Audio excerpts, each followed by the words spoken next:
नमस्कार दर्शक बंधु आपण को आम चैनल को स्वागत।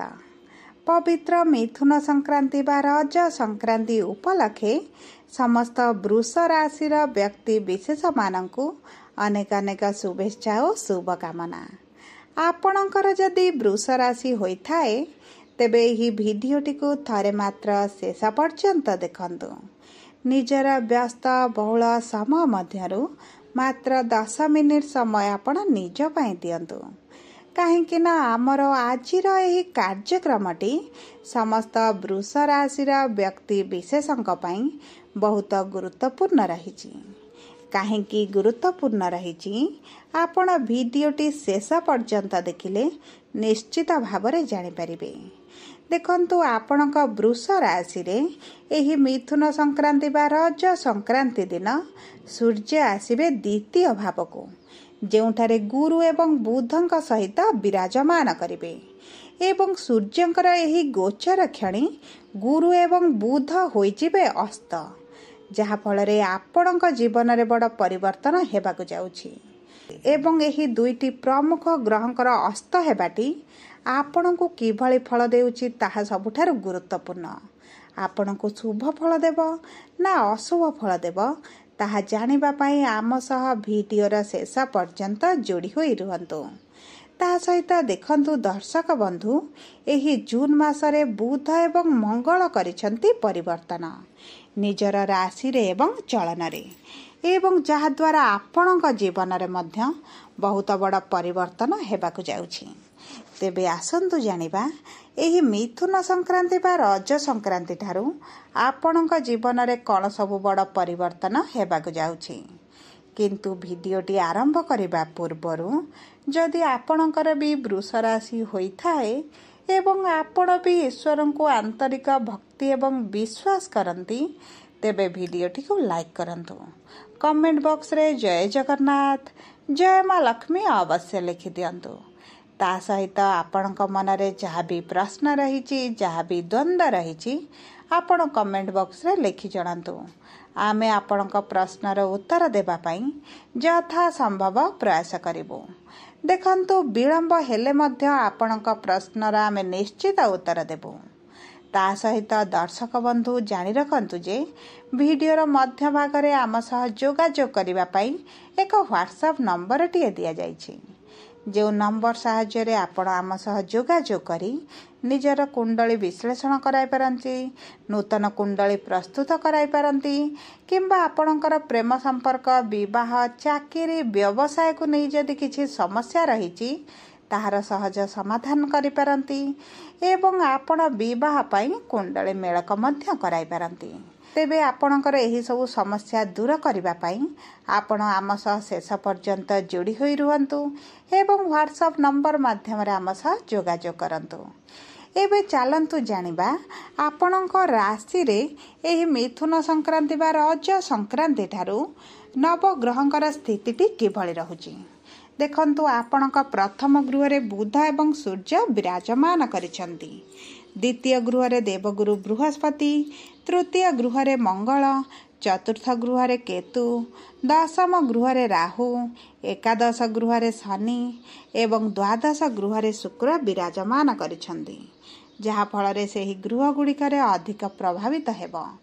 तेबे सर्वप्रथमे आसंतु जानिबा आपणकर स्वास्थ्यटी किभଳି रहइबा। देखंतु दुईटी प्रमुख ग्रहंकर अस्त हेबाटी निश्चित भाବରେ आपणक स्वास्थ्य को प्रभावित करिबो। देखंतु आपणक राशि रे सूर्य एवं बुध विराजमान थिले, किंतु आपणकर द्वितीय गृह को गोचर करूछंती, जहा फल रे आपणक राशि उपरे सेमानकर प्रभावटी एते रहिबो नाही। विशेष भाବରେ आपणक चंद्रमा उपरे बा मन उपरे सूर्यंकर एतेटा प्रभाव रहिबो नाही, किंतु आपणक राशि रो स्वामी शुक्र द्वादश गृह रे उच्च स्थिति रे विराजमान करिसंती, जहा फल रे स्वास्थ्य को नैथिबा चिंता आपणकर दूर होई जिवो। जदि भी आपणक पेटरे किंबा कोनोसी भी गंभीर समस्यार सम्मुखीन हेउथिले सेथिरु आपणको आराम मिलिबो। आपणक स्वास्थ्य रे गुरुतर समस्या किछि आसीबो नाही। ଆପଣଙ୍କ ସ୍ୱାସ୍ଥ୍ୟରେ ଯାହା ବି ସମସ୍ୟା ଚାଲିଥିଲା ସେଥିରେ ଧୀରେ ଧୀରେ ଉନ୍ନତି ଆସିବ। କିନ୍ତୁ ଦ୍ୱିତୀୟ ଗୃହରେ ଗୁରୁ ଏବଂ ବୁଧ ଯେହେତୁ ଅସ୍ତ ହେଉଛନ୍ତି, ଆପଣଙ୍କର ଋତୁକାଳୀନ ସମସ୍ୟା କିଛିଟା ଦେଖା ଦେଇପାରେ। ଯେଭଳି ଥଣ୍ଡା, ଜ୍ୱର, କାଶ, ସର୍ଦ୍ଦି, ଝାଡ଼ା ଭଳି କିଛିଟା ସମସ୍ୟାର ଆପଣ ସମ୍ମୁଖୀନ ହୋଇପାରନ୍ତି। କିନ୍ତୁ ଏହିଭଳି ସମସ୍ୟା ଆପଣଙ୍କ ସ୍ୱାସ୍ଥ୍ୟକୁ ଅଧିକ ପ୍ରଭାବିତ କରିବ ନାହିଁ। ସେଥିପ୍ରତି ଆପଣ କିନ୍ତୁ ଟିକେ ଦୃଷ୍ଟି ଦିଅନ୍ତୁ। ଯଦି ଆମେ ଆପଣଙ୍କର ପ୍ରେମ ସମ୍ପର୍କକୁ ଦେଖିବା, ତେବେ ଆପଣଙ୍କ ପଞ୍ଚମ ଗୃହର ସ୍ୱାମୀ ହେଉଛନ୍ତି ବୁଧ, ଯିଏ ଆପଣଙ୍କର ଦ୍ୱିତୀୟ ଗୃହରେ ଅସ୍ତ ସ୍ଥିତିରେ ରହିବେ। ଯାହାଫଳରେ ଆପଣଙ୍କ ସମ୍ପର୍କରେ ଯାହା ବି ପୂର୍ବରୁ ମନମାଳିନ ମତାନ୍ତର ଚାଲିଥିଲା, ସେଭଳି କୌଣସି ବି ବିଶେଷ ସମସ୍ୟା ଆପଣ ଦେଖିବେ ନାହିଁ। କିନ୍ତୁ କୌଣସି ବି ଆପଣଙ୍କର ଉନ୍ନତି ଭଳି ପରିସ୍ଥିତି ମଧ୍ୟ ଆସିବ ନାହିଁ। ପୂର୍ବରୁ ସମ୍ପର୍କ ଯେଭଳି ଚାଲିଥିଲା ସେହିଭଳି ସ୍ଥିତିରେ ରହିବାର ବହୁତ ଅଧିକ ସମ୍ଭାବନା ଅଛି। କିନ୍ତୁ ବୁଧଙ୍କର ଅସ୍ତ ହେବାଟି ଆପଣଙ୍କୁ କୌଣସି ବି ନକାରାତ୍ମକ ପ୍ରଭାବ ପକାଇବ ନାହିଁ। ଆପଣଙ୍କ ସମ୍ପର୍କରେ ନିକଟତରତା ବଢ଼ିବ। ଆପଣଙ୍କ ସାଥୀଙ୍କ ସହିତ ଆପଣ କୌଣସି ଏକ ସ୍ଥାନକୁ ବୁଲିବାକୁ ଯାଇପାରନ୍ତି, ଏକତ୍ର ସମୟ ଅତିବାହିତ କରିପାରନ୍ତି। ଆପଣଙ୍କ ସମ୍ପର୍କରେ ମଧୁରତା ବୃଦ୍ଧି ହେବ। ଯଦି ଆପଣଙ୍କ ପ୍ରେମ ସମ୍ପର୍କକୁ ଆପଣ ବିବାହର ରୂପ ଦେବାକୁ ଚାହୁଁଛନ୍ତି, ତାହା ମଧ୍ୟ ଆପଣଙ୍କ ପାଇଁ ବହୁତ ଅଧିକ ଭଲ ରହିବ। ଆପଣଙ୍କ ସମ୍ପର୍କ ବିବାହର ପରିଣତ ହେବାର ମଧ୍ୟ ବହୁତ ଅଧିକ ଯୋଗ ରହିଛି। ଯଦି ଆମେ ଆପଣଙ୍କର ଶିକ୍ଷାକୁ ଦେଖିବା, ତେବେ ଶିକ୍ଷା ପାଇଁ ମଧ୍ୟ ଭଲ ସମୟ ଆସୁଛି। କାରଣ ମଙ୍ଗଳ ଆସୁଛନ୍ତି ଆପଣଙ୍କର ଚତୁର୍ଥ ଗୃହକୁ ବା କେନ୍ଦ୍ରକୁ, ଗୁରୁ ରହୁଛନ୍ତି ଆପଣଙ୍କର ଦ୍ୱିତୀୟ ଗୃହରେ, ଶୁକ୍ର ରହୁଛନ୍ତି ଉଚ୍ଚ ସ୍ଥିତିରେ। ଯାହାଫଳରେ ଆପଣଙ୍କ ଶିକ୍ଷା କ୍ଷେତ୍ରରେ ମଧ୍ୟ ସକାରାତ୍ମକ ପରିବର୍ତ୍ତନ ଆପଣ ଦେଖିବେ। ଆପଣଙ୍କ ପାଠ ପଢ଼ିବା ପ୍ରତି ରୁଚି ବଢ଼ିବ ଏବଂ ଆପଣ ଯେକୌଣସି ପରୀକ୍ଷା ଦେବେ ସେଥିରେ କୃତକାର୍ଯ୍ୟ ହେବେ। ଆପଣଙ୍କର ମନପସନ୍ଦର କଲେଜରେ ହେଉ କିମ୍ବା ମନପସନ୍ଦର କୋର୍ସ କରିବାକୁ ଚାହୁଁଛନ୍ତି, ସେଥିରେ ମଧ୍ୟ ଆପଣ ଫଳପ୍ରଦ ହେବେ। ଦେଖନ୍ତୁ, ସମସ୍ତ ବିଦ୍ୟାର୍ଥୀମାନଙ୍କ ପାଇଁ ଭଲ ସମୟ ରହିଛି। କିନ୍ତୁ ଆପଣଙ୍କ କୁଣ୍ଡଳୀରେ ଏହି ତିନୋଟି ପ୍ରମୁଖ ଗ୍ରହଙ୍କର ସ୍ଥିତି କିଭଳି ରହିଛି, ଉଚ୍ଚ ଅଛନ୍ତି ବା ନୀଚ ଅଛନ୍ତି, ମିତ୍ର ଗୃହରେ ବା ଶତ୍ରୁ ଗୃହରେ ଅଛନ୍ତି, ତାହା ସବୁଠାରୁ ଗୁରୁତ୍ୱପୂର୍ଣ୍ଣ। ସେଥିପାଇଁ ଆପଣ ଆପଣଙ୍କ କୁଣ୍ଡଳୀକୁ ଗୋଟେ ଥର ବିଶ୍ଳେଷଣ କରାଇ ନିଅନ୍ତୁ। ଜାଣନ୍ତୁ ଆପଣଙ୍କ କୁଣ୍ଡଳୀରେ ଗ୍ରହମାନଙ୍କର ସ୍ଥିତିଟି କିଭଳି ରହିଛି। ଆପଣଙ୍କୁ କିଭଳି ଶୁଭ ଫଳ ପ୍ରଦାନ କରିବେ, କେବେ ପ୍ରଦାନ କରିବେ, ତାହା ଜାଣନ୍ତୁ। ଯଦି ଆମେ ଆପଣଙ୍କର ସନ୍ତାନର ଯୋଗକୁ ଦେଖିବା, ତେବେ ସମସ୍ତ ବୃଷ ରାଶିର ବ୍ୟକ୍ତିମାନେ ଯେଉଁମାନେ ସନ୍ତାନର ଅପେକ୍ଷାରେ ଥିଲେ, ସନ୍ତାନ ପାଇଁ ଚେଷ୍ଟା କରି ନିରାଶତା ଦେଖୁଥିଲେ, ବିଫଳତା ଦେଖୁଥିଲେ, ସେମାନଙ୍କର ସମସ୍ୟା ଦୂର ହେବାକୁ ଯାଉଛି। କାରଣ ଶୁକ୍ର ଆପଣଙ୍କ ପଞ୍ଚମ ଗୃହକୁ ଦୃଷ୍ଟି ଦେଉଛନ୍ତି ଏବଂ ଶୁକ୍ର ଯେହେତୁ ଆପଣଙ୍କ ରାଶିର ସ୍ୱାମୀ, ଆପଣଙ୍କ ସନ୍ତାନ ପ୍ରାପ୍ତି ପାଇଁ ବହୁତ ସହାୟକ ରହିବେ। ଆପଣଙ୍କର ସମସ୍ୟା ଦୂର ହୋଇଯିବ। ଦେଖନ୍ତୁ, ଭାଗ୍ୟ ଆପଣଙ୍କର ସାଥ ଦେଉଛି। ଏହି ନବଗ୍ରହଙ୍କର ଗୋଚର ଆପଣଙ୍କୁ ସାଥ ଦେଉଛି। କିନ୍ତୁ ଆପଣଙ୍କ କର୍ମ କରନ୍ତୁ, ଡାକ୍ତରଙ୍କ ସହ ଯୋଗାଯୋଗ କରନ୍ତୁ। ଆପଣଙ୍କର ନିଶ୍ଚିତ ସନ୍ତାନ ପ୍ରାପ୍ତି ହୋଇଯିବ। ଯଦି ଆମେ ଆପଣଙ୍କର ବିବାହର ଯୋଗକୁ ଦେଖିବା ବା ବୈବାହିକ ସମ୍ପର୍କକୁ ଦେଖିବା, ତେବେ ଆପଣଙ୍କ ବିବାହର ଗୃହର ସ୍ୱାମୀ ହେଉଛନ୍ତି ମଙ୍ଗଳ,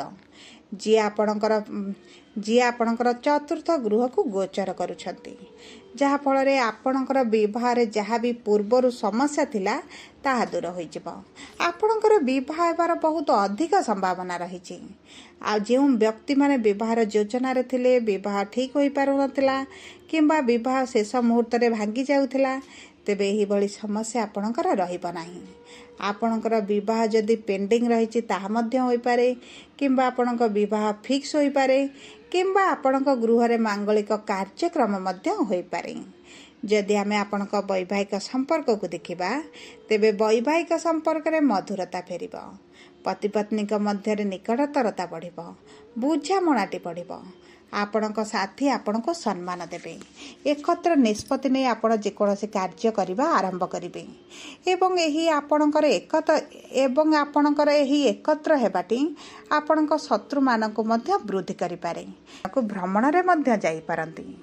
ଯଦି ଆମେ ଆପଣଙ୍କର କର୍ମକ୍ଷେତ୍ରକୁ ଦେଖିବା, ତେବେ କର୍ମର ଗୃହରେ ରାହୁ ବିରାଜମାନ କରିଛନ୍ତି ଏବଂ ଲାଭର ଗୃହରେ ଶନି ବିରାଜମାନ କରିଛନ୍ତି। ଯଦି ଆପଣଙ୍କ କୁଣ୍ଡଳୀରେ ଶନି ଉଚ୍ଚ ଥିବେ, ତେବେ ଆପଣଙ୍କର ଶନିଙ୍କର ଏହି 2.5 ବର୍ଷ ମଧ୍ୟରେ ଆପଣଙ୍କୁ ଶନି ବହୁତ ଲାଭାନ୍ୱିତ କରାଇବେ। ଆପଣଙ୍କ ଚିନ୍ତା ଠାରୁ, ଆପଣଙ୍କ ଭାବିବା ଠାରୁ ମଧ୍ୟ ବହୁତ ଅଧିକ ଶୁଭ ଫଳ ପ୍ରଦାନ କରିବେ।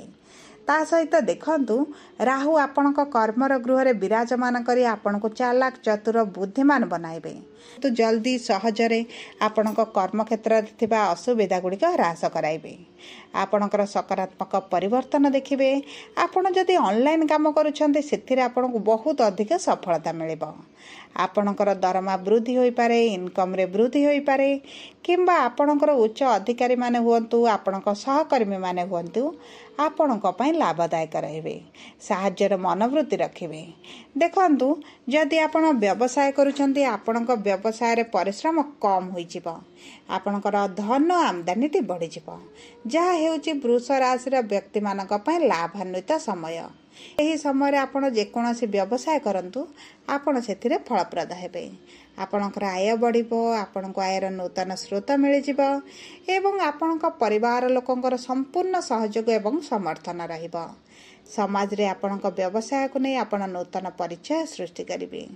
देखंतु वृष राशि रा व्यक्ति विशेषक पई सूर्यंकर एही गोचरटी अधिक क्षति पहुंचाइबो नाही किंबा अधिक अशुभ फल प्रदान करिबो नाही।